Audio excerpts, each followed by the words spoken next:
ایک دانے کی 7 شاخیں، فی کل سنبلتن، ہر بال میں حبہ، اوپر جا کر 100 دانے لگتے ہیں۔ یعنی ایک دانے کی 7 بالیں اور ہر بال میں 100 دانے، یعنی 700 دانے۔ یعنی ایک دانے کتنے دانے بن گئے؟ 700 دانے۔ اور صرف یہ 700 تک ہی نہیں جاتا، بلکہ واللہ، اللہ، یضاعف، بڑھاتا ہے، زیادہ کرتا ہے، لمن یشاء، جس کے لیے وہ چاہتا ہے۔ یہ اللہ کی مشیت ہے، اللہ کی اپنی مرضی ہے کس کو کتنا زیادہ دینا ہے۔ کوئی بندہ نہیں جانتا کہ اس کو کیا ملنے والا ہے، یا کوئی کسی دوسرے کا بھی نہیں پتا کہ کس کو کتنا ملنا ہے۔ یہ دینے والے کو ہی پتا ہے کہ کس کو کتنا دینا ہے، اور اس کی یہ مشیت حکمت پر مبنی ہے۔ اللہ کی مشیت کس پر مبنی ہے؟ حکمت پر۔ بخاری کی حدیث میں آتا ہے کہ بے شک اللہ اسے بڑھاتا ہے 700 گنا تک، اور بعض مرتبہ 700 سے بھی زیادہ، کئی گنا زیادہ تک، بہت سارے۔ اور یہ ڈیپینڈ کرتا ہے کہ کس نے کتنے اخلاص کے ساتھ خرچ کیا اور کہاں خرچ کیا، تو وہ سارے عمل کو دیکھ کر اس کے مطابق پھر اسے اجر دیتا ہے۔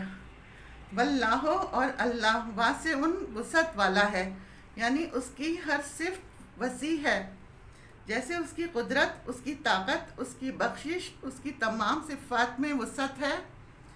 علیم، علم والا ہے، اور اس کا علم کامل علم ہے۔ وہ ماضی کا علم بھی رکھتا ہے، حال کا بھی رکھتا ہے، اور مستقبل کا بھی رکھتا ہے۔ وہ عالم الغیب و شہادہ ہے، وہ غیب کا علم رکھتا ہے، ظاہر اور باطن کا بھی علم رکھتا ہے، ہر چیز کا علم اس کے پاس ہے۔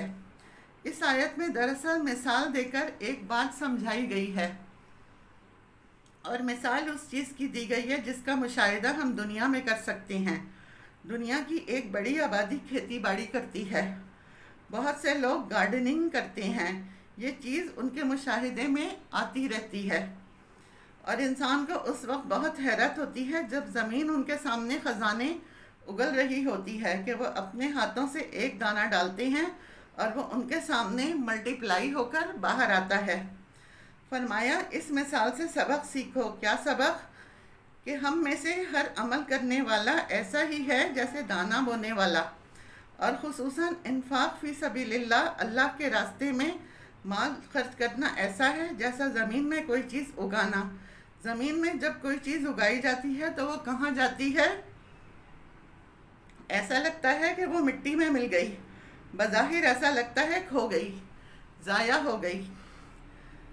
اسی طرح جب ہم اپنے مال میں سے کسی کو دیتے ہیں تو ہمارے ہاتھ سے وہ نکل جاتا ہے، گویا ہمارے پاس کچھ نہ رہا اور مٹی میں مل گیا۔ لیکن اللہ سبحانہ و تعالیٰ اس قدر قدردان ہے کہ وہ انسان کی کوششوں کو ضائع نہیں کرتے۔ یعنی بعض دفعہ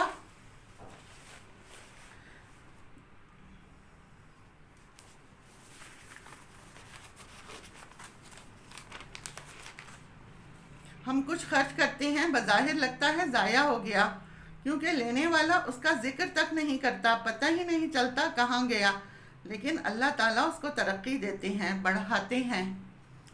وہ اس شکل میں ہم تک نہیں لوٹتا، بلکہ اس کی خیر اور بھلائی جو ہوتی ہے وہ ملٹیپلائی ہو کر ہمارے پاس آتی ہے، دنیا میں بھی اور آخرت میں تو یقینی ہے۔ تو ہمیں یہ بات سوچ لینی چاہیے کہ ہم جو بوئیں گے وہی ہم کاٹیں گے۔ الذین، وہ لوگ، ینفقون، جو خرچ کرتے ہیں، اموالہم، اپنے مالوں کو، فی سبیل اللہ، اللہ کے راستے میں۔ اب دوبارہ اعادہ کیا گیا۔ اعادے کا کیا مطلب ہے؟ بات کو دہرانا، ریپیٹ کرنا، کہ اخلاص کے ساتھ خرچ کرو، دین کے کاموں میں خرچ کرو۔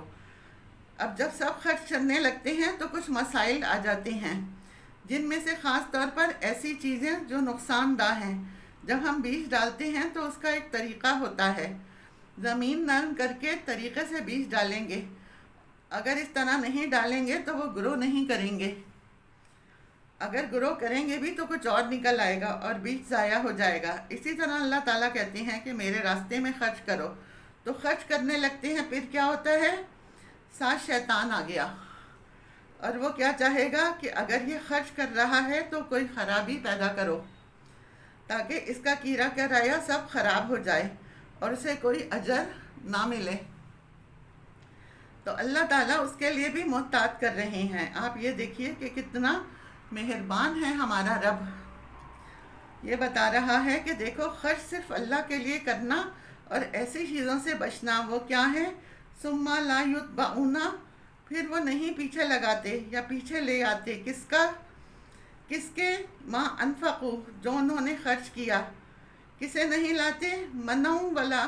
منعوا احسان کو، ولا اذن، اور نہ اذیت کو۔ خرچ کرنے کے بعد احسان اور اذیت سے کام نہیں لیتے، یعنی جہاں دیتے ہیں اس کو احسان نہیں جتاتے اور دکھ نہیں دیتے۔ احسان جتانا کیا ہوتا ہے؟ کسی کے اوپر اپنی فوقیت قائم کرنا، کسی کو ذلیل اور حقیر کرنا، دبانا، اس بنا پر کہ آپ نے اس پر خرچ کیا ہے، یا یہ کہ آپ نے کسی ادارے پر خرچ کیا ہے، جیسے ڈونیشن وغیرہ دیتے ہیں، وہاں سے اس کے بدلے میں بینیفٹ کی ڈیمانڈ کرتے ہیں، چاہے ان کے بس میں نہ ہو۔ تو احسان جتانا کیا ہے؟ دوسرے کو حقیر سمجھا جائے، اور اذیت کیا ہے؟ کہ لوگوں میں اس کا ذکر کرنا جس سے لینے والا شرمندہ ہو جائے اور دکھ ہو، اسے ہرٹ ہو۔ وہ بات یہ ہے، جب آپ نے فی سبیل اللہ یعنی اللہ کے لیے کیا ہے تو پھر بندوں پر کیا احسان ہے؟ آپ کو تو اس کا اجر اللہ سے چاہیے، اور اگر دنیاوی فائدے کے لیے کیا ہے تو پھر آخرت میں اس کا کوئی اجر نہ ملے گا۔ یہ اخلاص کے منافی چیز ہے۔ بعض مرتبہ ہم زبان سے کچھ نہیں کہتے، لیکن ہمارے رویے سے ظاہر ہوتا ہے کہ ہم نے تم پر احسان کیا تھا۔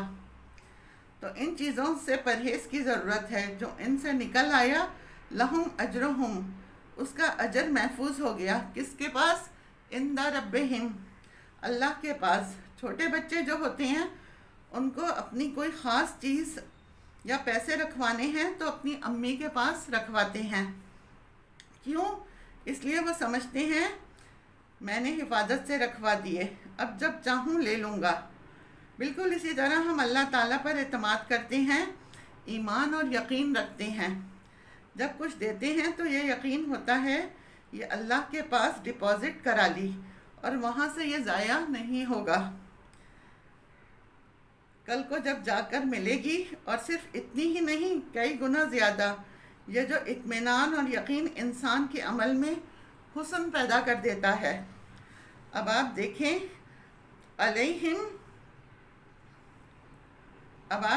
عند رب، رب کہاں ہے؟ عرش پر، تو ان کا اجر ان کے رب کے پاس محفوظ ہے۔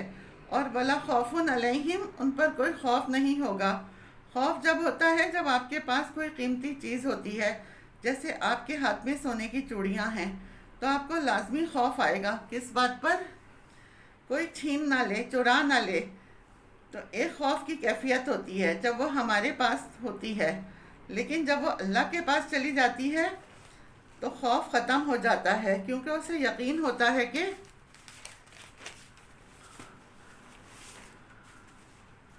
میں کسی کی ضرورت پوری کر رہا ہوں، کل کو اللہ بھی میری ضرورت پوری کرے گا، اور پھر وہ بے خوف ہو جاتا ہے۔ قیامت کا دن خوف کا دن ہے، لیکن ایسے لوگوں کو وہاں بھی خوف نہ ہوگا۔ ایسا شخص اللہ کے عرش کے سائے تلے ہوگا۔ وَلَا هُمْ يَحْزَنُونَ، اور نہ وہ غمگین ہوں گے۔ غم کب ہوتا ہے؟ جب کوئی چیز کھو جاتی ہے تو جس نے اپنے ہاتھ سے سنبھال کر رکھ دی اس کو پھر غم نہیں ہوتا، جس سے چھن جاتی ہے اسے غم ہوتا ہے۔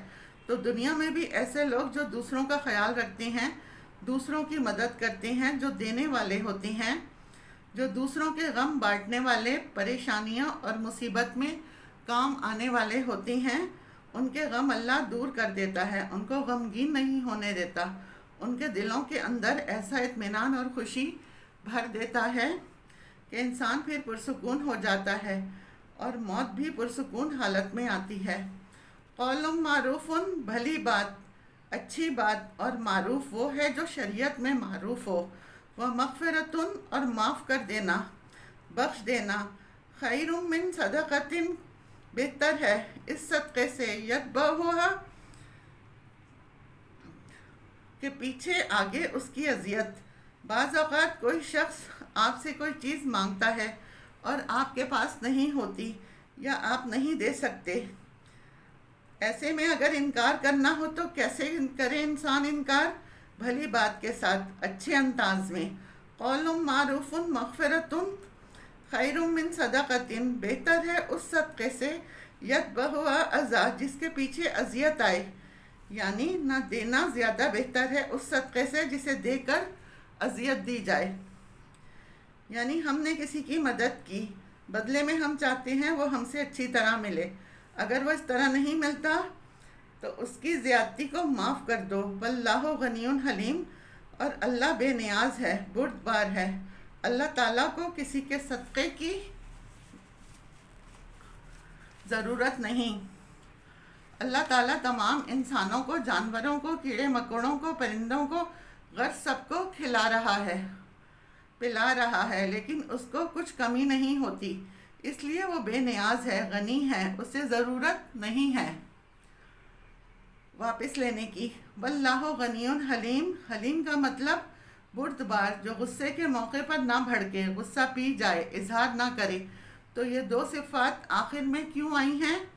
کہ دیکھو بندوں پر وہ غنی ہے اور بردبار ہے، تمہارے اندر بھی لوگوں کی طرف سے کیا ہونا چاہیے؟ بے نیازی، لوگوں پر ڈیپینڈ نہ کرو، اور بردبار، اور جب وہ تمہارے ساتھ اچھا سلوک نہ کریں تو پھر بھی ان کے ساتھ تم اچھا سلوک کرو۔